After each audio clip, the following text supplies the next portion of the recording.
supaya negara ini tertib, orang yang kita pilih itu sudah buat ketentuan ya kita ikut lah gitu. Bahwa kita nggak suka kalau lagi yang sama kan nggak masalah. Bukan berarti kita sekarang kan nggak ada artinya lagi. Tapi lagi-lagi kalau apa yang ada di ujung sejarah tadi keputusan. Inilah wakil kita yang menurut kita akan menyuarakan suara kita itu. Kan gitu Pak. Kalau kita nggak ada yang jalan, yang sampai masalah yang ada. iya. Perwakilan dari kabupaten sampai itu hampir 60 orang. Tapi dengan catatan ibu-ibu semua tidak ada pakai baju bawa kolam, kita dikelilingi. Ya, saya datang amanatnya kementerian untuk melihat apa yang terjadi dan mencarikan jalan keluar.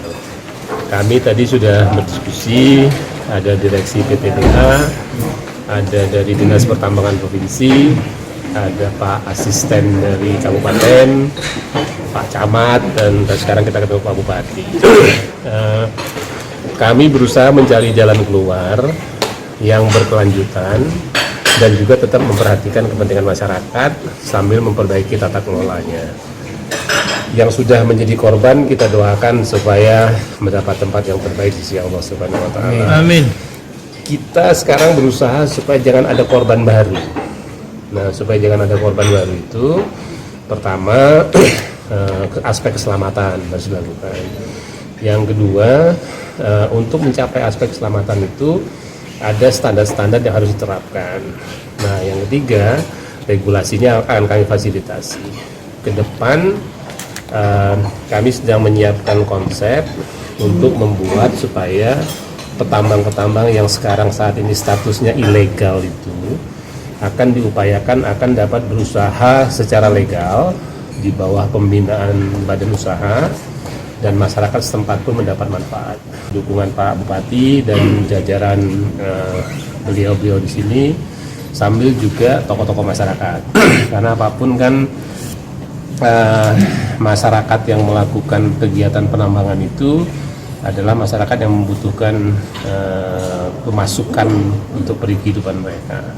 Namun tugas pemerintah adalah melindungi mereka agar jangan menjadi korban, sambil juga kita menjaga kelestarian alam. Jangan sampai nanti dalam jangka panjang alam kita rusak karena kegiatan penambangan yang tidak terlihat. Putusnya belum, tapi tadi kita mendiskusikan, misalnya ada BUMDes, kan sekarang BUMDes di mana-mana sedang didorong kan ya, supaya masyarakat pada tingkat desa pun punya kemampuan mengelola korporasi. Nah, petambang-petambang yang selama ini bekerja sendiri tanpa ada tata kelola itu akan kita upayakan menjadi bagian dari BUMDes itu misalnya. Namun BUMDes ini harus bekerja sama dengan, dalam hal ini PTBA, badan usaha. Satu, PTBA akan misalnya nanti bersepakat membeli produknya, batu baranya, namun tata kelolanya, standar kerjanya, aspek keselamatannya harus ikut standarnya PTBA gitu. Jangan lupa subscribe, share, komen, dan like ya.